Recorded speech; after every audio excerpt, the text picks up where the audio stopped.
And there it is. Hellmuth wins the championship. So Phil gets the money, the gold bracelet. But perhaps best of all, he has the knowledge that he beat one of the all-time greats, Johnny Chan. Well, I knew I was a 2-to-1 favorite. I was just praying. I was just praying that he didn't, you know, we're playing $1,200,000 pot there. But even if he wins it, I still have $500,000 in chips left. I didn't think I'd be a 2-to-1 favorite. I thought maybe he had ace king or something, in which case it'd be about even money. But hey, it feels great.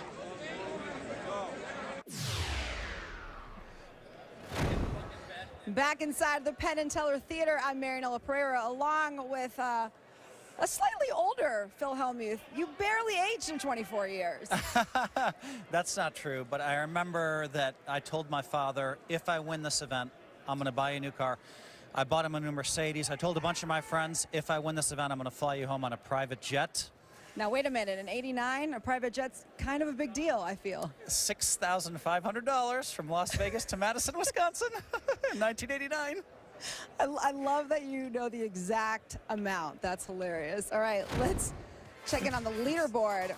Ryan Reese still leading the way, 64.9 million. JC Tran, now our short stack with 10.925 million. Yeah, you know, JC dropped the ball there with that ace-7 play. He could have stuck to 20 million in chips, and instead he put himself in a position where he had 15 million, a lot less room to maneuver. And Ryan Reese, I mean, he still hasn't seen any turbulence, but I'm more impressed because he slowed down. He really He put the brakes on. Yeah, he didn't get himself in trouble. He had shown us the aggression. He'd shown us, all right, I know how to get chips when I'm lucky. Now, he still hasn't had any turbulence. He still hasn't been punched, but I'm looking forward to see how he handles it. And Mark Etienne McLaughlin. His friends call him Irish. He's got a very green rail here tonight. You know, there's something to be said about having a lot of support on the rail, I think. Oh, for sure. I have never seen an audience influence a poker game like this before. This is we're talking about the main event here, the World Series of Poker main event, and he has an audience screaming for a walk, and he's gotten 3 walks. It's so great. And he was a short stack when he got 2 of those walks. Nobody gives walks in that spot. So that kind of influence from an audience is pretty impressive. I love the energy. And let's talk about another key moment in that last level of play between Farber and Lehavat. So this was kind of an unlucky spot for Lehavat. We're going to dig into this data with the help of Billion Hand Database, Skill and Games. So taking a Billion Hand Database, comparing the current hand to historical hands, we can analyze the hand shooter action a couple different ways here. We're going to focus on the luck right now. Yeah. So this was the hand where Farber opened with ace queen of diamonds, and then Lehavat 3-bet him with king jack. The flop came 4 deuce 10. You know, Lehavat bet and Farber called. Great call on the flop, yeah. You like that call? Oh, yeah. The turn was the 9 of diamonds, actually, and Lehavat bets 4 million. Right, and now basically Farber has the nut flush draw, and he still has ace queen high, so he makes the call because the diamond gave him a diamond draw. Yeah, and then on the river, this is where things get a little sticky for Lehavat. Yeah. So the river comes an ace. Lehavat checks, and Farber does check behind. Right. And I feel like the math guys say that that was a very unlucky. Let's take a look at the the river actually cost Lehavat 11 big blinds. Yeah, and I think, so they feel like, I mean, obviously it was an extraordinarily unlucky river. Now, the math guys will tell you the ace was a horrible card, obviously, because, you know, because he lost the pot with an ace.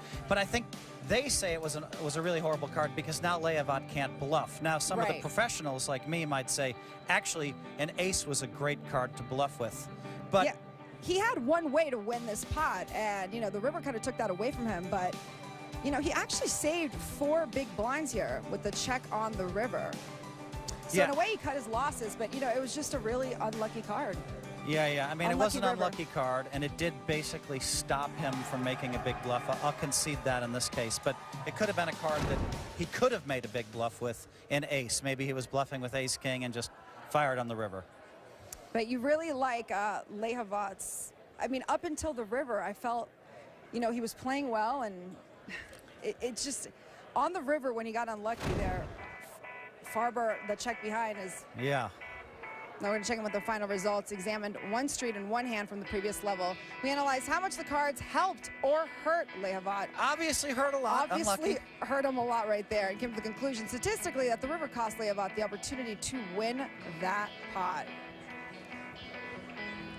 We've got lots more for the Penn and Teller Theater. When we come back, a closer look at Mark-Etienne McLaughlin. The players still on a short break, collecting their thoughts, getting ready for another 2 hours of play.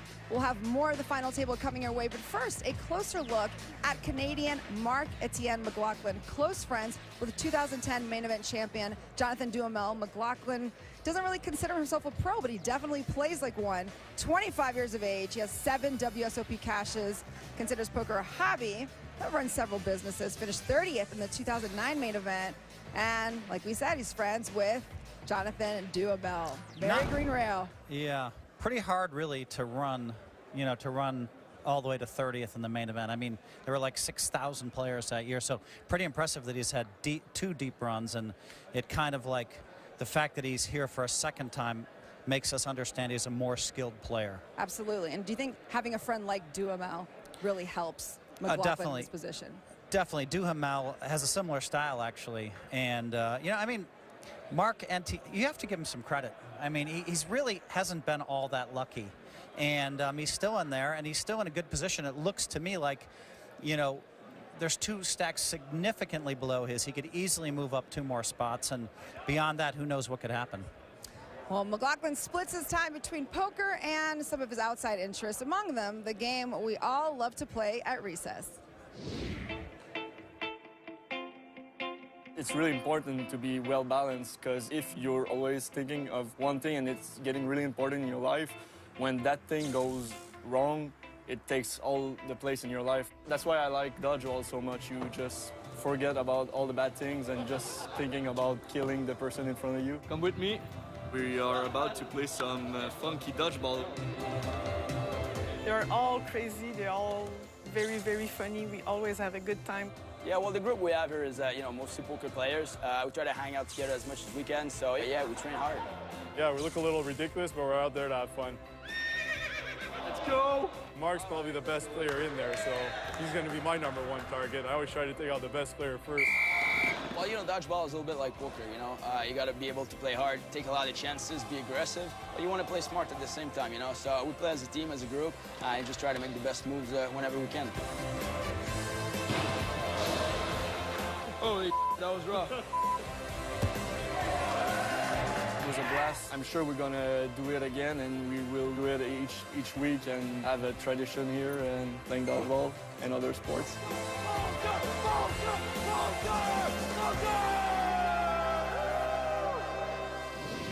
I mean, what I noticed is he made a great catch in that segment. And I mean, With some amazing wardrobe, might I add. Yeah, right.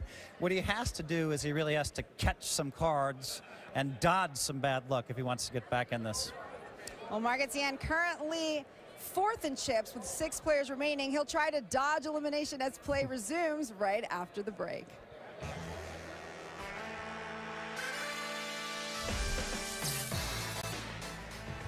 Welcome back to nighttime in Las Vegas, the 2013 World Series of Poker final table telecast presented by Wild Turkey. We look at the chip counts now, and Ryan Reese, Jay Farber have separated themselves from the other 4. Loosely, McLaughlin, Lehavat, and J.C. Tran are the ones who are left wanting. Tran and Lehavat, who were the top 2 stacks when we began this championship table, now the 2 bottom stacks with just 14 big blinds each. We are coming your way from the Rio All-Suite Hotel and Casino inside the Penn and Teller Theater once again. The atmosphere still electric. 3 rather early knockouts, and then 6-handed play has continued, and it has been quite exciting. The chips have been flying. Lon McCarron along with Norman Chad, Antonio Esfandiari, and Kara Scott. And Norman, you got to think the blinds are going to start catching up. We're going to have some eliminations soon. Well, that's my opinion. You still think it's going to be a 6-horse race for another couple hours? You know, of course, with the blinds catching up to those short stacks, that's bound to happen. But again, I'm so impressed by through 135 hands, we have had no blowups, nothing close to a massive blowup. No really, you know, significant bad plays that stand out.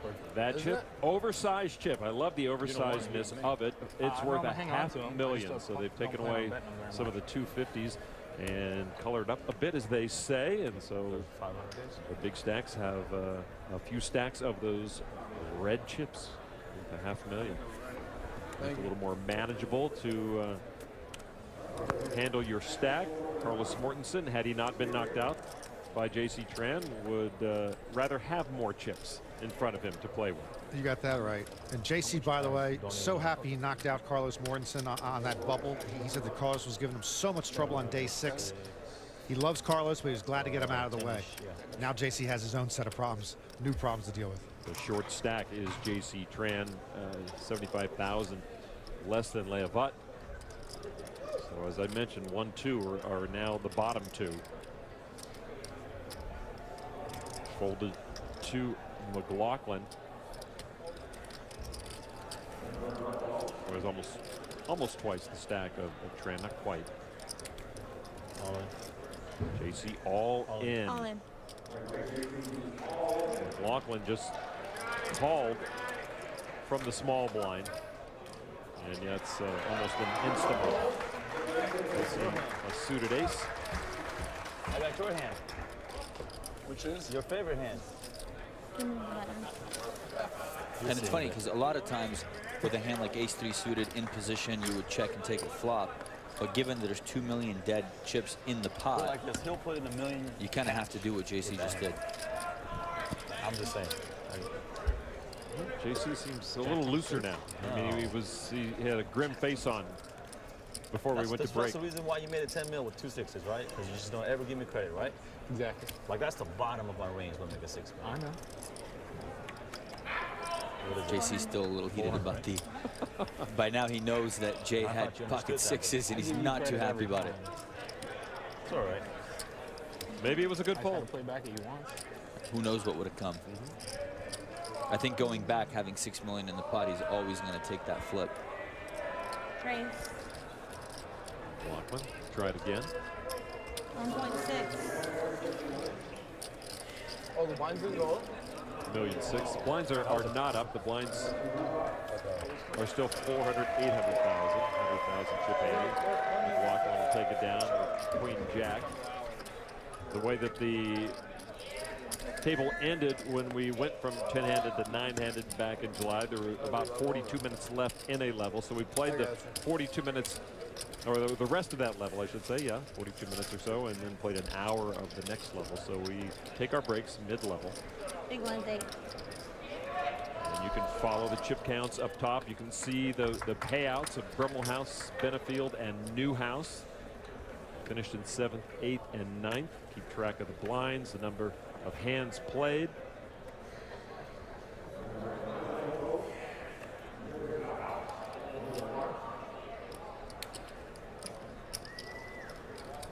So the 500,000 red chip added to. No chips taken off. Just about an hour left at this 400, 800,000 level. 190 million plus chips in play.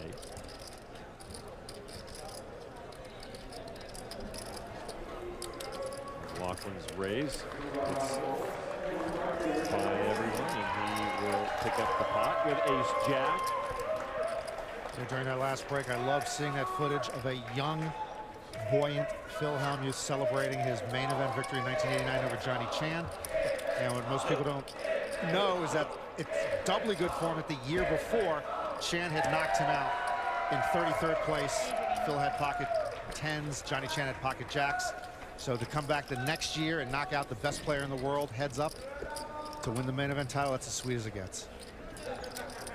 Chan going for 3 in a row heads up against Phil Hellmuth. Yeah, again, that ranks maybe as the top achievement in World Series main event history. First, second in 3 straight years. Wow, I didn't even know he was up against Phil Hellmuth on year 3. Yeah, and as I've told Johnny several times, you really killed us. If you beat Hellmuth that year, we might never hear from him again. Yeah, it's true. You let him win heads up, and now it's been 25 years of misery for the rest of the poker world. I couldn't agree with you more. McLaughlin staying busy. 1.6 has worked for him before.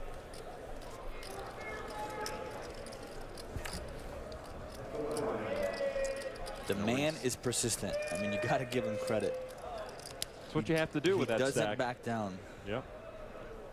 Yep. He's going to get some action from the big stack, and Ryan Reese. And you see the names in yellow are the players who are involved in the hand. Here's the flop, heads up 7, queen 6.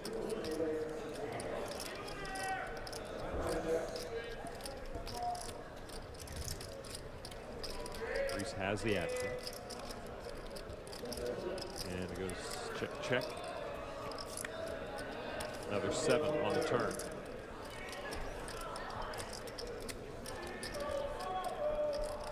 Reese checks again.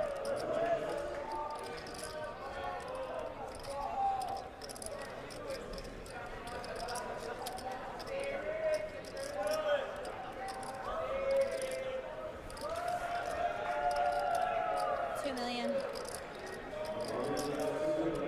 $2 million from McLaughlin.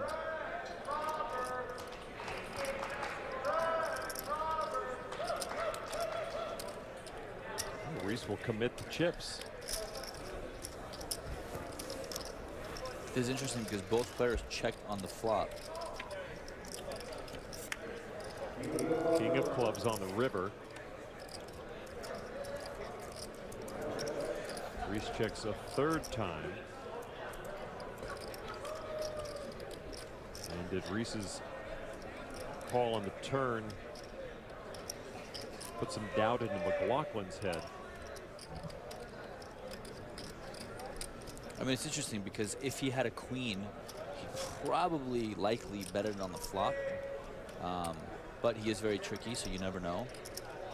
Now he fires when a 7 comes, and the king doesn't slow him down at all. So it's a very interesting spot. 3.3. If Reese has a hand with just a 6 in it, it's a pretty tough spot for him here. I highly doubt Reese has a 7 in his hand, and there's a reasonable chance he actually has a queen. You see the bet from McLaughlin, 3.3 million after that king fell on the river. Betting well less than half the pot, seemingly inviting a call.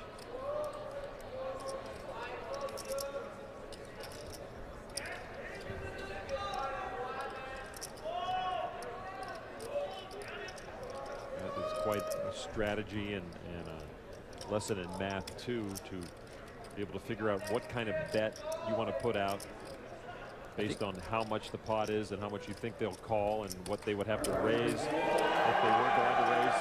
Reese folds his pocket 8s. McLaughlin had queens and 7s. Oh, well played by both guys here. McLaughlin checked back the queen on the flop, trying to trap Reese. Got a little bit.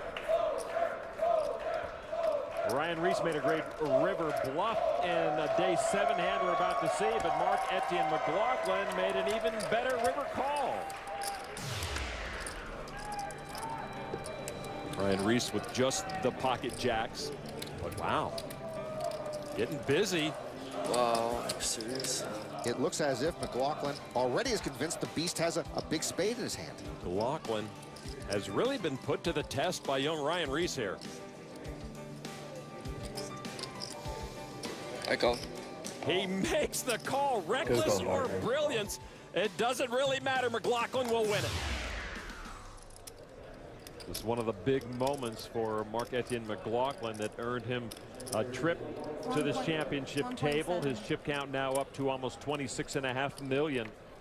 And he has recovered quite nicely from a low point, Norman. Sure, and the hand we just saw was one of my favorite hands of day 7, and it indicated us that McLaughlin had a pretty good beat on Reese to make that tough call with the 7-3 of spades. And that's going to stay with you, right? With a guy like Ryan Reese. I mean, yeah, of course. I mean, he knows that McLaughlin kind of owned him on that. That was a pretty crazy call. It was a great call, obviously.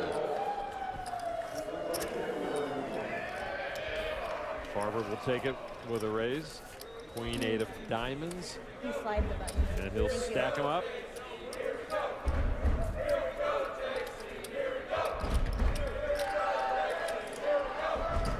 Late into the night, and the chants keep coming.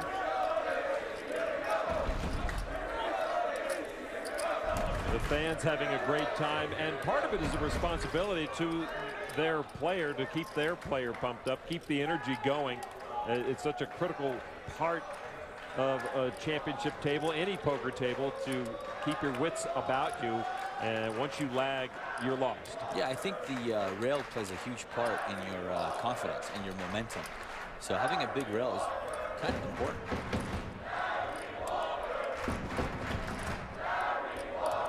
Guess who's in the big blind?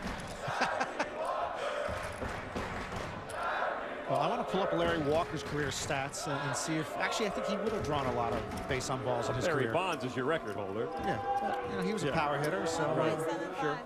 They got the right name. No walk here. Loosely raises to $1.75 million. And now McLaughlin, who will not be racing into the crowd here. Looks like he's just fine with that. There's the call from the big blind. So 2 even stacks, Loosely and McLaughlin. McLaughlin has Loosely slightly covered, all spades, 8-5 king.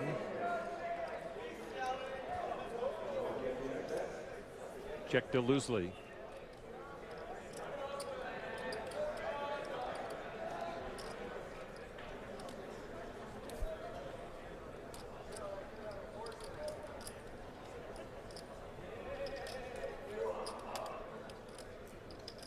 Man, he looks zoned in.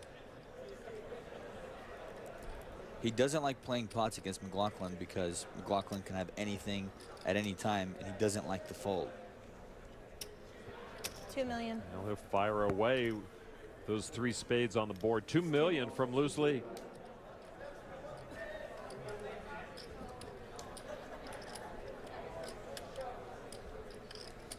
And now McLaughlin, who called the pre-flop raise. Is he inclined to stick around? If McLaughlin has any piece of that flop, I think it's a pretty good flop to check raise, actually. Just because it puts a lot of pressure on Loosely. Nicely done, Antonio. Yeah, I mean, he could do this with ace of spades, even just the queen of spades.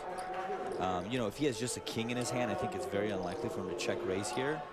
So by check raising here out of position, basically what he's trying to say is I can beat 1 pair of kings. So a lot of times you do this with some sort of a draw hand, just to kind of take the offensive on the play. It's very possible that Loosely just opened and is now c-betting with, you know, nothing. And so it's tough for Loosely to call without something that has some, you know, equity with that flop. I think it's a great check raise.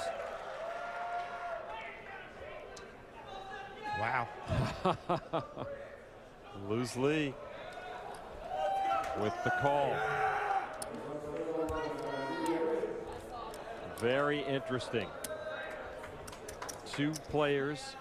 He just put the 5.2 out, but he didn't pull that back. So 5.2 plus 2, which the original raise, he made it 2. He made it 2. He made it 3 points. Same problem with Loosely now So he would have as earlier. This might be a raise. 5.8 more on top of 2. So if he put in 6.8 or more, he's going to have to raise the minimum. So 6.8 or more, he's going to be forced to raise the minimum. So the raise was 3.2. He's going to make it 3.2 more. He's actually going to make it 8.4. Since he's got 7.2 out there, we're going to make him put 2.2 more in. Wow. Another mistake. This is insane. Oh, I'm sorry, 1.2 more. This is the final table of the World Series of Poker main event, and Loosely has now made this mistake because he put twice. in, he had kings last time. Right. The first time it worked to his advantage. And up to at least half another bet. It is incredible. That's we're going to force him to make 2 mistakes here. This is just 8.4 that are almost professional total. malpractice. He raised at 3.2. He's going to raise at 3.2 as well. because he put in at least 1.6 in addition to his. I mean, Jack Eiffel doing the right thing. You got to go by the rules, even though it was clear that he made a mistake. So this is really an interesting spot for McLaughlin because he understands that Lucy was just trying to call. So he now has the cards. He has the option to make a move here if he actually has something. Well, this is ballooning to one of the biggest pots of this final table. These two players have only 50 million total. There's an all-in from McLaughlin, who has the bigger of the two stacks. And loosely with a pair of eights, folds to McLaughlin, who was on the draw. Oh, I'm sorry, he had the flush. I'm sorry. I was looking at the card numbers. McLaughlin flopped the flush. So he was just toying with Loosely the whole way. And Loosely's mistake, again, costing him now an extra, was it, how many million chips did he have to put in for the minimum raise?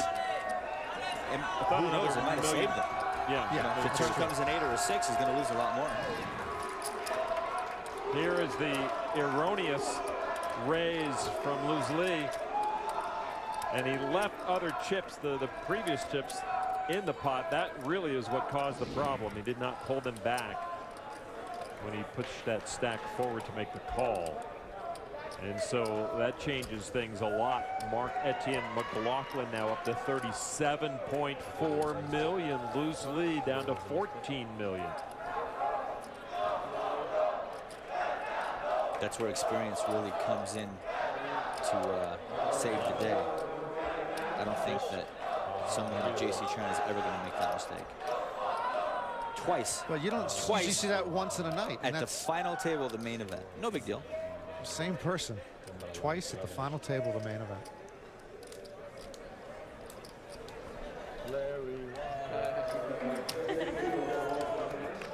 Thank you. Tran's not going anywhere. He got the walk that time. Would it be right if I went and jumped in your crowd? You could. That would be They would just they would let me fall. Well, if you jump in my crowd, that'd be fine. Yeah, but the problem was when you got to walk, they're all ready. They're you know what I mean? They're ready. They're like they're all standing up, getting ready to catch you. Like right now, Plus, he's got the open stairs. You got to like run and jump over the railing. No, I'm saying like if I jumped into his crowd, would they catch me? JC trying to steal some of the magic that McLaughlin has. They might get out the way. Just make sure you land on them, then it doesn't matter if you catch them. No, they'll move out the way and I'll eat it and I'll pass out on a concussion. We'll wind you up. JC working with a smile on his face now. I haven't seen that today. All in. Lehavat, the short stack, moves all in for $9 million.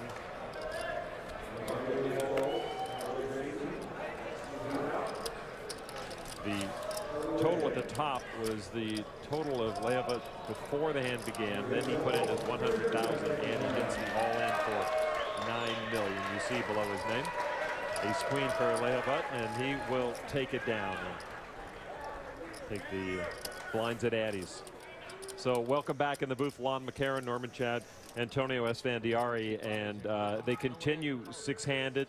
McLaughlin now much more dangerous player, and that is going to maybe change the face of this tournament going forward. Well, he was one of the short stacks, and now to have 37 million is just tremendous. But I'm still taken aback by Sylvain Loosely not once but twice with a fundamental error. It's like Chris Webber calling a timeout he didn't have at the end of the NCAA championship game. You just can't believe you can do it. It's not even that heated of a moment just to make that mistake. Yeah, that's really hard to believe. I mean, he should have at some point practiced playing live tournaments, and in these situations, you can't make mistakes like this. Now, is that a live thing versus an online thing? Yeah, I mean, you can't really do that online. Yeah, I mean, not like that. You can misclick, but not with the bet. Yeah, you can misclick, but that was just, you know, I think it's really important to take time for every single decision and actually think about it. And, you know, he thought about his decision, but he didn't think about the movement of the chips. Not once, but twice. All in. Tran has moved all in. J.C. Tran over 11.6 million. All the chips that he has are in the middle.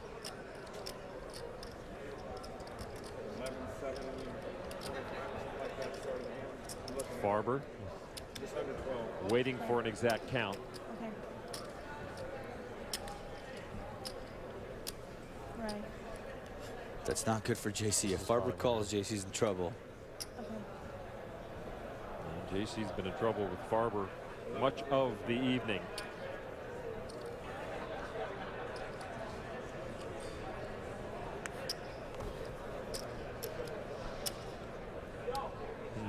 Farber's got one of those hands. Not so Never one folds, and JC will take it, and that brings some of his crowd to their feet. And by the way, you can see Farber went to talk to his rail, so I'm sure he's talking to a couple of the guys that have coached him about what he has. How many chips are loose on the big? What? How many chips are loose on the big? Not very many. I would go. So whatever he folded, Sean Deeb would have gone with. Right. Oh, buddy. What did they tell you? You should have called? That's what they said? Now we take a look now what is at stake for these final 6 players. Of course, we'll find out what happens at the conclusion tomorrow, 9 p.m. Eastern on ESPN. What's at stake? $8.3 million. JC Tran trying to come back from slipping into the short stack. Jay Farber might have a party that will be heard between here and Santa Barbara if he wins it. Ryan Reese, of course, the youngest player right now at this table, not the youngest ever, but the youngest to join this table, is leading the way right now. JC Tran just had an all-in go through. He's up to almost 13.5 million chips. Him and Amir in pretty much the same spot. They keep going all in. They're having to take chips with nobody calling, but eventually they both need a double up. And the next round is going to be $500 million. I was winning that one for sure. McLaughlin got his double up. Felt like it? I was winning it. Reese will take that down without a flop.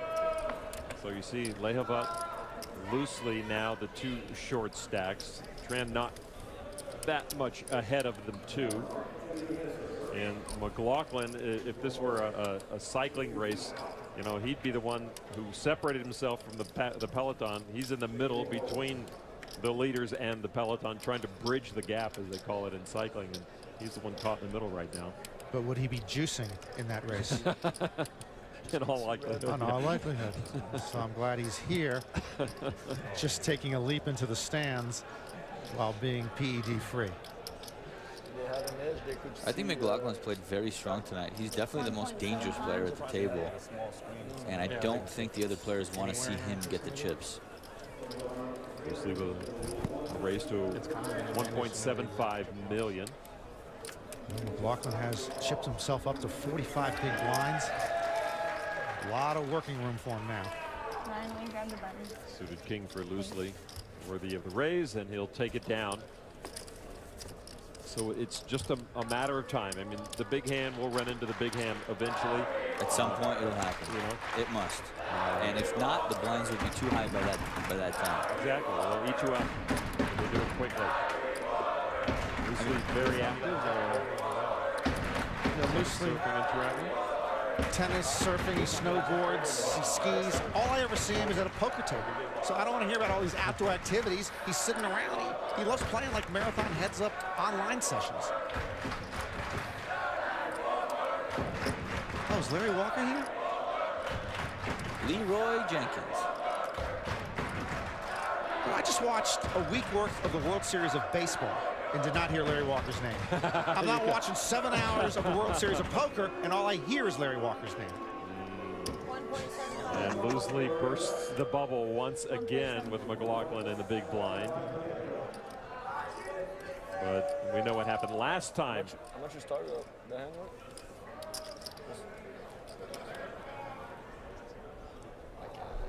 Loosely managed to misclick the last time this happened. McLaughlin gets all his answers before he looks at his cards. He looks at folds. Ace 9 for loosely. Allow him to drag that pot. He's a fighter too, man. You got to give him credit. Yep. He doesn't back down. No, and he's got heart loosely. I just don't think he's trying to move up the pay. No, he wants to win. He wants to win this thing. He's playing. He's in it to win it, which is impressive. They've been playing for 7 hours and 24 minutes. Still six-handed. It's been six-handed for a while now. Long time. Nobody wants to bust. No. But again, we have not seen a lot of big hand against big hand. The only one we saw was early on. Queens against kings, which took Mark Newhouse out. Trips against the boat. Yep. They've been playing six-handed for over 4 hours now, Antonio.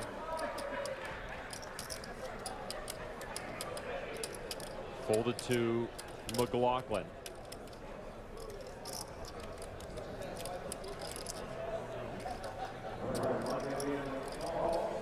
McLaughlin just calls, and this sent off a raise from Tran last time.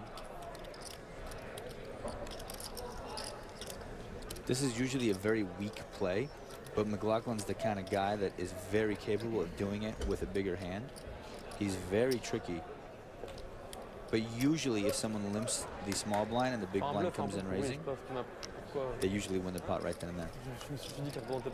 Now, JC knows what he's supposed to do, his raise, but I think he may be worried about the short stack, about exactly what you were talking about. Right, and he knows that, you know, McLaughlin is capable of a lot of different maneuvers. JC checked his option. 10-9 king heads up McLaughlin and Tran.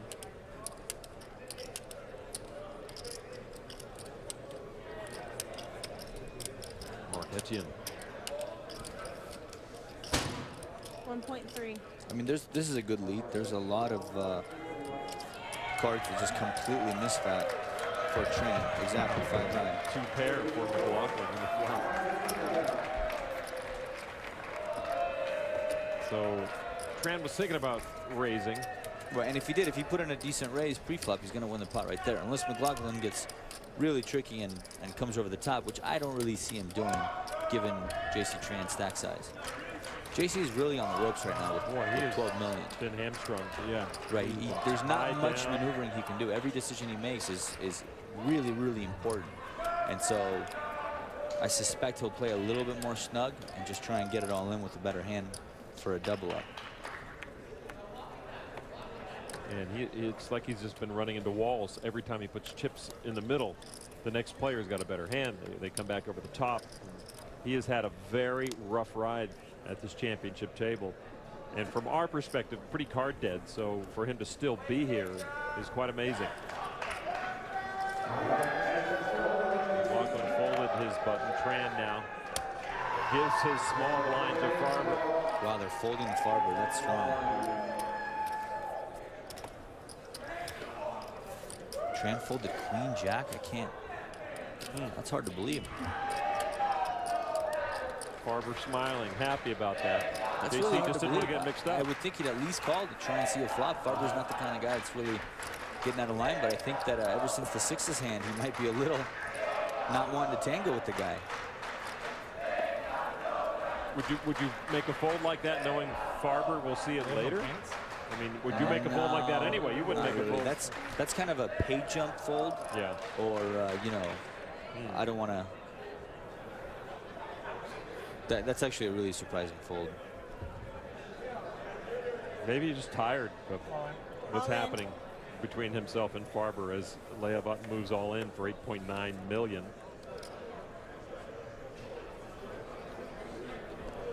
Farber folds a small blind, loosely his big, and Leavat will make it through.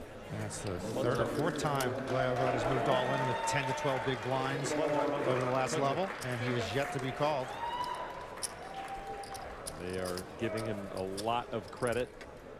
A very respected poker player. He's really built himself into quite a fearsome opponent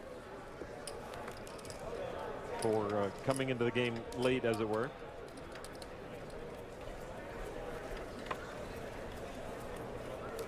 Actually, the cards were incorrect in that last hand. There was a technical error, so I apologize for that. You're keeping logs at home.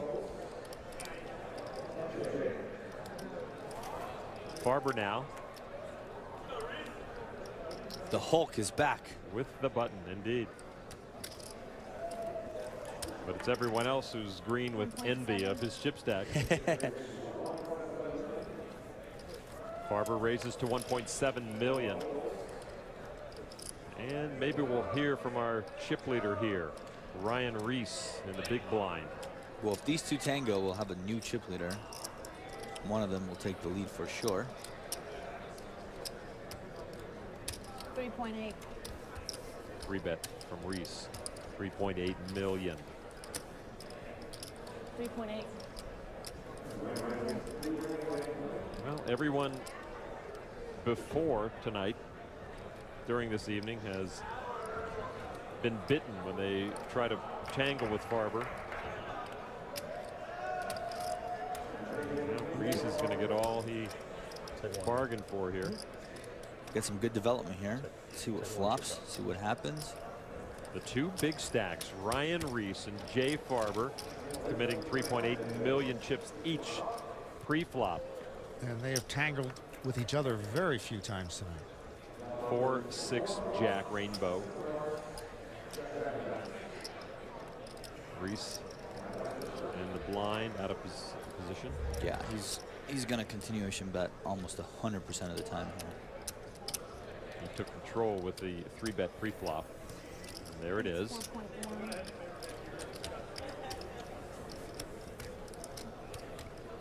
We saw Farber continue with ace-queen when he missed on the flop a little while back against someone else. Lehavat. That was Lehavat, yes. So if he has a hand like that, I'd be surprised to see him continue in this spot. So I think he just entirely missed the flop. King 10 for Reese, and he's the one that muscled up and takes the pot away from Farber. Isn't it interesting how often, if you're the pre-flop last aggressor and you bet the flop, you just get your opponent to fold the best hand so often. All right, so Farber slips a little further behind Reese. Let's go down to Kara Scott right now on the floor. She's got a little more insight to this VIP host. That's right. Now, Jay Farber might not mind being called an amateur, but his rail is anything but. We have Jesse Sylvia over there watching the updates and giving him information. Ben Lamb, also another main event final tableist, is over there, and he says it's clear that Jay's been getting more and more comfortable as the night goes on, and you can see that in how he's been opening up his game. 2006 World Series of Poker Player of the Year, Jeff Madsen, also talked to me. He says he thinks that the raise size with the sixes of Jay, that was absolute genius. And he says also it's clear that Jay really has a good eye on the dynamics of the table, particularly when it comes to JC Tran. And he thinks he also is pretty clear on what the other players out there are thinking of him, and he's adjusting accordingly. We can be taught. I don't know. Jeff Madsen's a pretty smart guy, and he's calling Jay Farber absolute genius for that 5-bet with the sixes. Another Santa Barbara guy. Well, as Phil Hellmuth told me yesterday, everybody's a genius until they're not. Not true, right? The all-in works at all at once. All right, McLaughlin will take that pot up to 38.3 million. Shouting distance now within reach of Farber with a nice pot. McLaughlin will hear the chant. Now, Phil Hellmuth was thinking this was influencing the rest of the table. Did he really say that? He thought the chant might be influencing some of the play at the table. I don't think it really makes a difference. I like it. Oh, one more to go through. Look out. One more to go through. Amir. Does he want the booze to rain down upon him? No, he's going to do it. Is he going to smile? Nope. He does smile. There it is.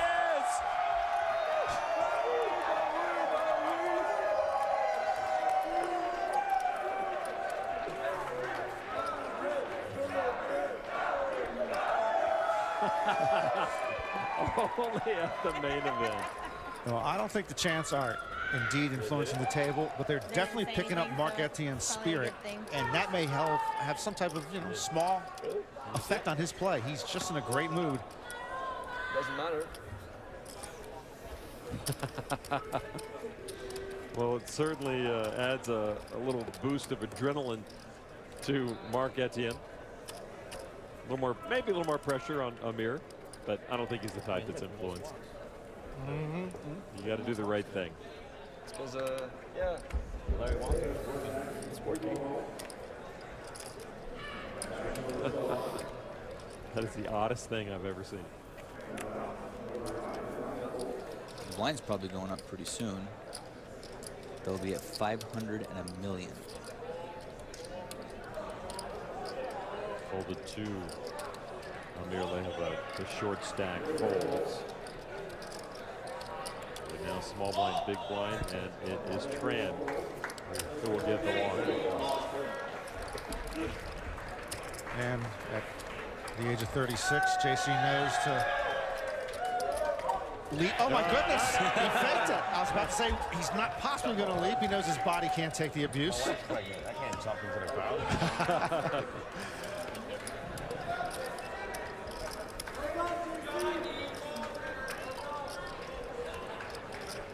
So if you're joining us late, you're wondering why Mark Etienne does that. It just took place early on when he got the walk early on. He just said, oh, I need these chips. I need to be energized. Then it happened again. And then a third time. And then Amir just folded a moment ago, and back into the crowd goes McLaughlin. You know, I've seen Mary Lou Redden. I've seen Nadia Comaneci. His gymnastic moves into that crowd, they get a 10 for me every time. Much better to watch. Well, it was a very entertaining crowd when Jonathan Duhamel was in the process of winning his world championship. And boy, they brought out those Montreal Canadian jerseys in force. And they covered that stage. And now they're having fun tonight with Mark Etienne. McLaughlin again with a pre-flop raise from the button to 1.6 million. Jay Farber is going to 3-bet him.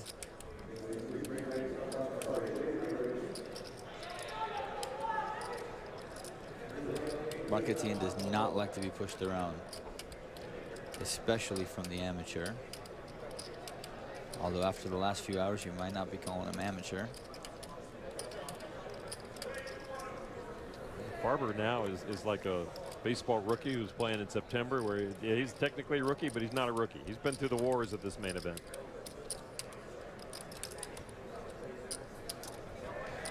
Mark Etienne folds to Farber's 3-bet with ace-10. Yeah, the amateur actually had really scaled back his poker playing earlier this year before the World Series. He wasn't playing as much. He actually started gambling more in the pits, as they say, which a lot of these players like. Blackjack, roulette, and the sort. Never a good idea. Jay did it some. J.C. Tran used to do it a lot and was losing. And eventually we'll talk about Beast the Reese, who's also had a really bad run in the pits. It's best for these guys to stick to what they know, and that's poker. I don't really understand the whole pits thing. I mean, you're just giving your money away. No question. I don't get it. Yeah. You know where you speak. Just about 22 minutes before the blinds do go up to my favorite level, $500,000, $1 million. You know why it's my favorite level, Norman? I was just about to ask you. Because I know exactly how many big blinds everybody has. Snap of the finger. Thank you. As a mathematically challenged individual, I hope they stay at 500, $1 million for the rest of this main event final table. It'll make it easier on everyone watching. McLaughlin, like a broken record. For those of you who know what a record is. And he'll take that pot after the raise of 1.6 million. Once he got chips, he became very, very aggro. He's been in almost every single pot, and I suspect that's not going to change. Well, he played his first main event in 2009 as a 21-year-old. That's when he finished 30th, and he said he was much more aggressive then. He's found out the last 4 years that you got to balance it more, wait for your spots, be more patient, and it's paid off for him. 2 years ago, he finished 86th, so it's a 30th and 86th, and now a top 6 finish. Amazing. As he likes to say half seriously, every 2 years I make a good run. He knows what he's talking about. Antonio, is it easier when you have to mix it up, when you have to balance your game, if you come in as an aggressive player, is it easier to back off or go the other way if you come in as a solid player, like a Farber type? It really just kind of depends on how everybody's playing against you. So if you come in as super aggro man and everybody starts playing back at you, well, you know, that was fun while it lasted, but it can't go on forever. But as long as people let you run over them, then yeah, you just keep doing it. But from a personality standpoint, do you think it's easier to go one way or another? To tone it back or to drive forward? I think it's easier to just kind of tone it back and put the brakes on. Farber. Another 3-bet. 3-bet McLaughlin. McLaughlin was just going to keep doing it until somebody played back at him, and Farber is the one to do it here. Farber might have a hand, though. I mean, McLaughlin might have a real hand here. And he understands that Farber is 3-betting him more than he should. He can't have a monster hand every single time. Well, from Farber's standpoint, you know, McLaughlin is re-raising. Right. Is raising. So he knows that yeah. he knows and he knows, and then Norman Chad just knows everything.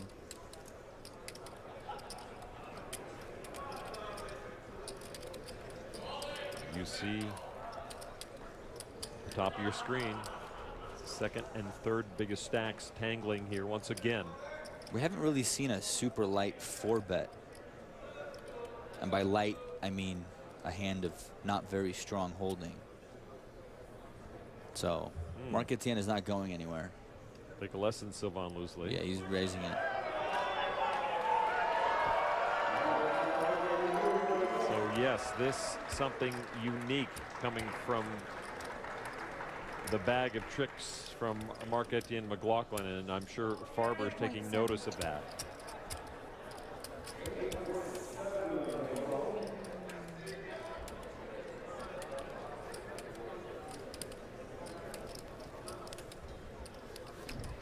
You can see the heavy movement on the chest. He's breathing very deep and heavy. See how the Cobra thing keeps moving up and down?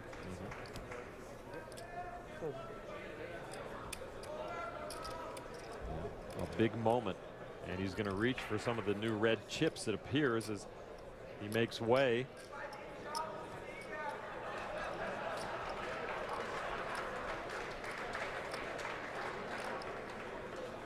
Oh boy.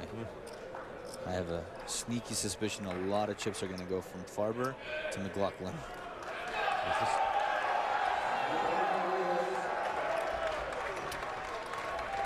$15 million? It's significant.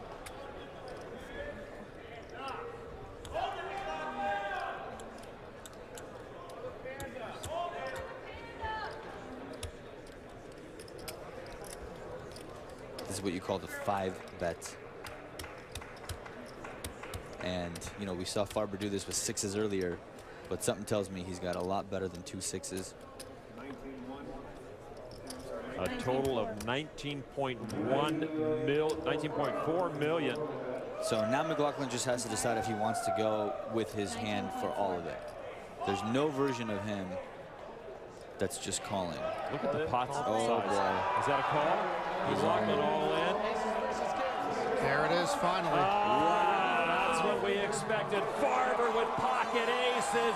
McLaughlin steps into it with just pocket kings. Wow.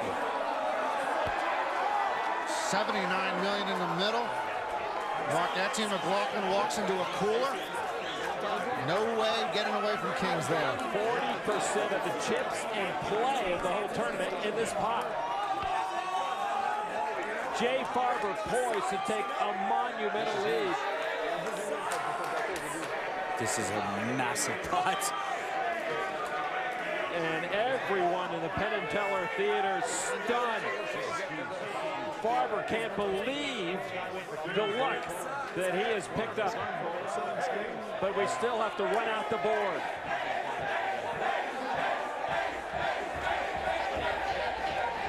No paint.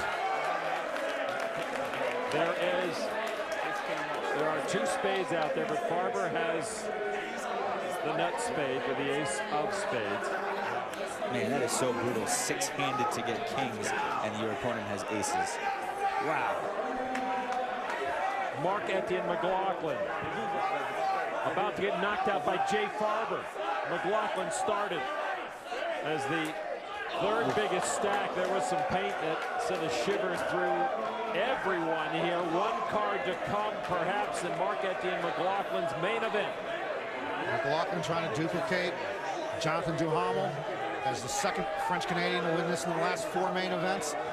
But he's down to his last card. A king and a king only saves Marc-Etienne McLaughlin. Will Farber pick up this monster pot? It's another jack, and that will do it. Jay Farber wins the $79 million chip pot. And a tattoo artist without a tattoo has an affinity for dodgeball, could not dodge trouble in his final hand. He's got a brand new business to run, and the money will come in handy, over $1.6 million, but it is 6th place for Marc-Etienne McLaughlin. Got nothing to be ashamed of. Can't get away from that hand, and he just played terrifically for most of our 7 hours plus.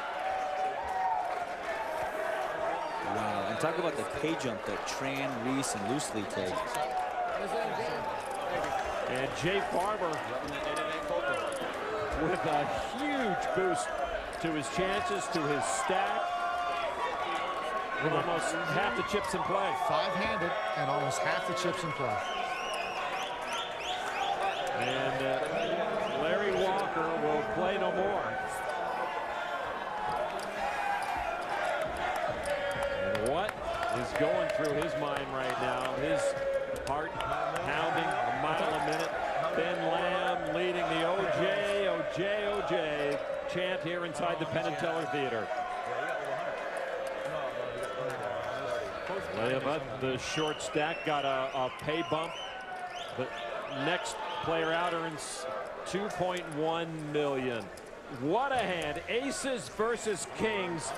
Jay Farber into the lead. Marc-Etienne McLaughlin into the night.